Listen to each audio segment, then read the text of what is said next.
مفتی طارق مسعود کے بیانات کے لیے مفتی صاحب کے آفیشیل چینل مفتی طارق مسعود سپیچز کو سبسکرائب کریں۔ تو اللہ تعالیٰ سورہ دہر میں کیا کہتے ہیں کہ انا خلقنا الانسان، ہم نے انسان کو بنایا اور اس کو سنتا دیکھتا بنایا۔ کیوں؟ ہم اس کو آزمانا چاہتے ہیں کہ ان تمام چیزوں میں غور و فکر کر کے وہ اللہ پہ ایمان لاتا ہے یا نہیں لاتا، اللہ کی ایمان کے چلتا ہے یا نہیں چلتا۔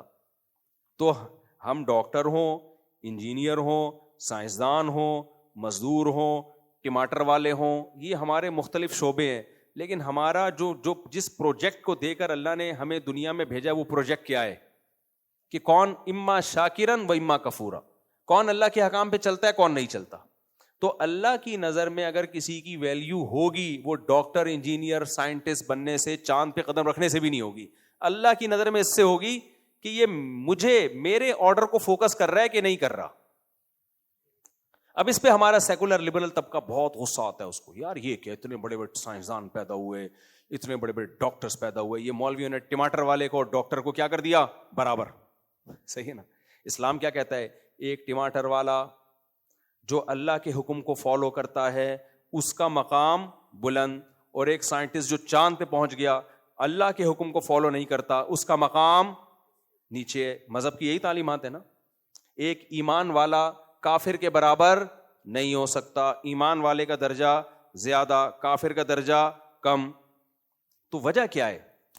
یہ کہتے ہیں یار یہ کیسی بات کر رہے ہیں، یار کیسی بات کر رہے ہیں، ایمان، تقوی، للہیت یہ زیادہ ہے، اور وہ اتنے بڑے 22 گریڈ کے آفیسرز، ان کو 2 ٹکے کا نہیں چھوڑا مفتی صاحب نے۔ بھائی بات یہ ہے کہ آپ جس پیمانے سے ناپ رہے ہو نا وہ پیمانہ ہی غلط ہے، وہ آپ کا اخپل پیمانہ ہے۔ وہ کیا ہے؟ ہر شخص کا دوسرے کو ناپنے کا پیمانہ دوسرے سے مختلف ہوتا ہے۔ انگلش کا ایک لفظ ہے نا پرائیورٹی، ترجیح۔ ہر شخص کی پرائیورٹیز دوسرے سے مختلف۔ مثال کے طور پر کمپنی میں آپ کو ترقی کرنی ہے اور کمپنی میں آپ کو اونچا گریڈ حاصل کرنا ہے، تو اس اونچے گریڈ حاصل کرنے کا معیار کیا وہی ہوگا جو سوسائٹی میں اونچا گریڈ حاصل کرنے کا معیار ہوگا؟ بولو کیا خیال ہے بھائی؟ دیکھو سوسائٹی میں اگر آپ سوشل ورکر ہو، کوئی بیوہ عورت جا رہی ہے اس کی آپ نے خدمت کر لی، کوئی یتیم ہے اس کے سر پہ ہاتھ رکھ لیا، گٹر کا ڈھکن نہیں تھا آپ نے ڈھکن لگوا دیا، تو سوسائٹی میں آپ کا گریڈ بڑھ جائے گا، اگلے الیکشن میں آپ کی سلیکشن ہو جائے گی۔ لیکن کیا کمپنی ان کاموں کی وجہ سے آپ کی تنخواہ بڑھائے گی؟ آپ کسی ملٹی نیشنل کمپنی میں جاب کرتے ہو، فار ایگزامپل پیپسی کمپنی میں آپ مینیجر ہو،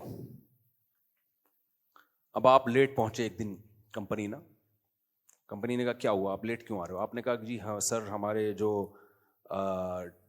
گٹر کا ڈھکن نہیں تھا ہماری گلی میں، مجھے ایز اے انسان مجھے خیال آیا کہ کتنے لوگ اس میں گریں گے اور کتنے گر کے مر چکے ہوں گے، تو میں نے وہ ڈھکن لگوا رہا تھا، اس میں مجھے کیا ہو گئی تھی؟ دیر۔ اگر میں نہ لگواتا تو کوئی گر کے ہلاک ہو جاتا۔ ہو سکتا ہے آپ کا مینیجر آپ کو کہ چلو یار جانے، اگلے دن پھر آپ 3 گھنٹے لیٹ ہیں۔ مینیجر نے پوچھا بھائی کیا مسئلہ؟ سر وہ پڑوسیوں کے گٹر میں بھی ڈھکن، اصل میں کراچی میں رہ کے گٹر کے ڈھکن کے علاوہ کوئی مثال آتی نہیں ہے۔ سر وہ ہماری پڑوسیوں کی گلی تھی اس کا بھی گٹر کا ڈھکن غائب ہو گیا تھا، ادھر میری طرف توجہ۔ تو میں نے وہ بھی لگوانے کی کوشش کی انسانیت کے ناطے، ایسا نہ ہو کوئی بچہ اس میں گر جائے، اور محلے والوں کو تو پرواہ نہیں تھی لیکن میں نے وہ ڈھکن لگوا دیا۔ تیسرے دن آپ 4 گھنٹے لیٹ آ رہے ہیں۔ ابے کیا ہو گیا؟ تو مینیجر کیا ہے بھائی؟ تو لوگوں کو ٹائم پہ کیسے لائے گا جب خود 4 گھنٹے لیٹ پہنچ رہا ہے؟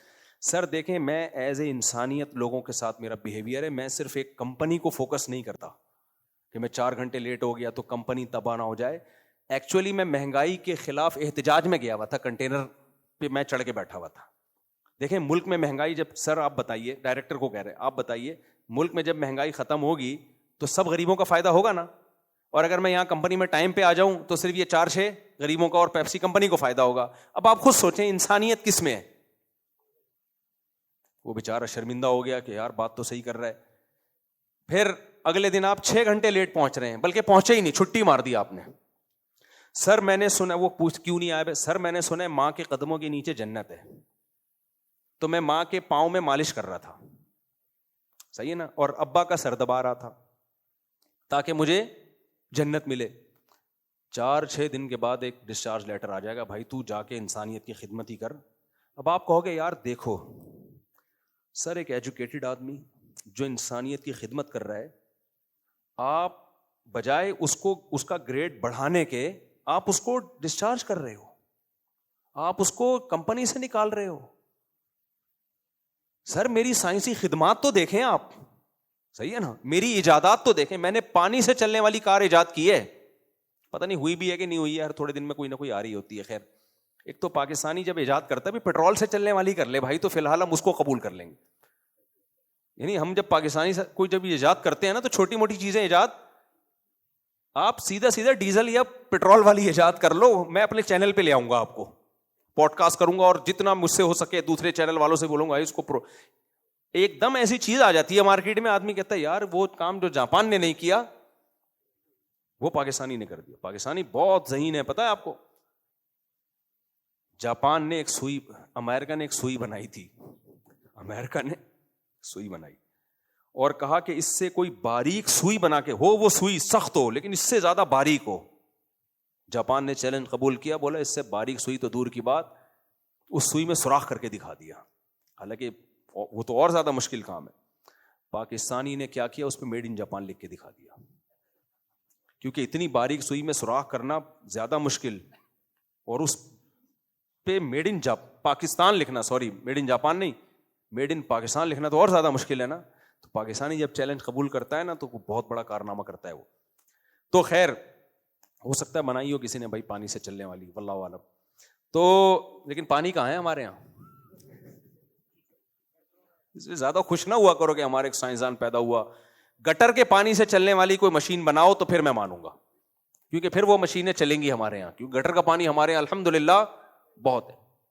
پانی نہیں ہے لیکن گٹر کا پانی بہت ہے, اور اس سے ایسی کارخانے, اگر کوئی سائنسدان محنت کرے نا گٹر کے پانی پہ, یہ والا گٹر جو ہمارے کراچی میں ہے, ایسا نہ ان کے صاف ستھرے گٹروں پہ محنت شروع کر دیں, جو ابلتے ہوئے گٹر ہے, اس کی کوئی انرجی اگر کوئی بنائی جا سکتی ہے تو خدا کی قسم ہم چاند واند کچھ بھی نہیں ہے بھائی, چاند کو ہم زمین پہ لے آئیں گے اتار کے. خیر, تو ہاں, تو میں مثال دے رہا تھا میرے بھائی.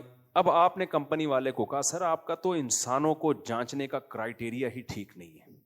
ایک آدمی اپنی ماں کے قدموں میں جنت تلاش کر رہا ہے, باپ کے قدموں میں جنت تلاش کر رہا ہے, گٹر کے ڈھکن لا کے رکھ رہا ہے تاکہ لوگ گرے نہیں, اور آپ بجائے گریڈ بڑھانے کے آپ کیا کر رہے ہیں, ڈسچارج کر رہے ہیں. اور ایک چپڑاسی جو آپ کی کمپنی میں وہ بیچارہ دیسی کپڑوں میں بیٹھا ہوتا ہے, اس کو آپ ٹائم پہ تنخواہ بھی دے رہے ہو, اور ہر سال اس کی تنخواہ میں اضافہ بھی کر رہے ہو, علاج معالجے کے پیسے بھی دے رہے ہو.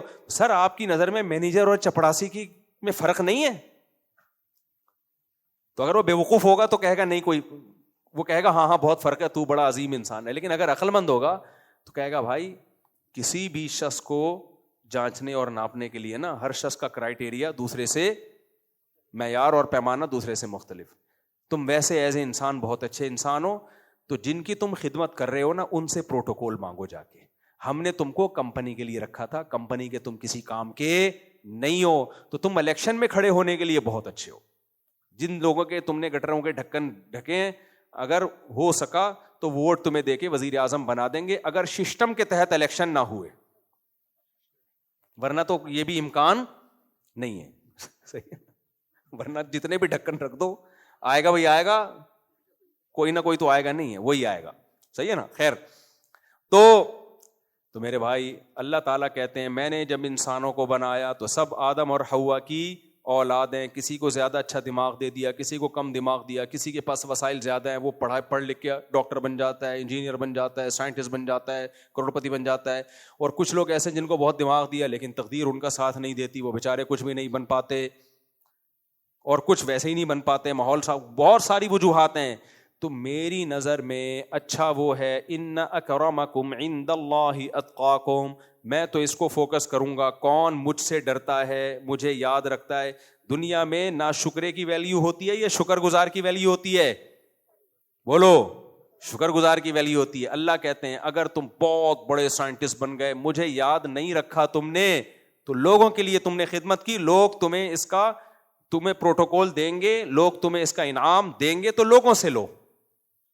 تم نے جن کے لیے ایجادات کیے ہیں ان کو تم نے سہولتیں دی, تو ٹھیک ہے, لوگوں سے اس کا بدلہ لو. لوگ نوبل پرائز بھی دیں گے تمہیں, اور گینز بک آف ورلڈ میں تمہارا نام بھی آئے گا, تمہیں اسٹیج پہ بلایا جائے گا, تحفے دیے جائیں گے, تمہارا نام اخباروں میں آئے گا, تصویریں لوگ لے کے تمہاری گھومیں گے, جیکٹوں پہ تمہاری تصویریں بنائیں گے, زندگی بھر مرنے کے بعد بھی لوگ تمہیں یاد رکھیں گے. تو لوگوں کے لیے کیا تو اس کا فائدہ کس سے لو؟ جیسے گٹر کے ڈھکن پبلک کے لیے لگائے تو کمپنی کیا کہے گی, ووٹ بھی انہیں سے لو, جا کے اس کا بدلہ بھی کس سے لو؟ ان سے لو.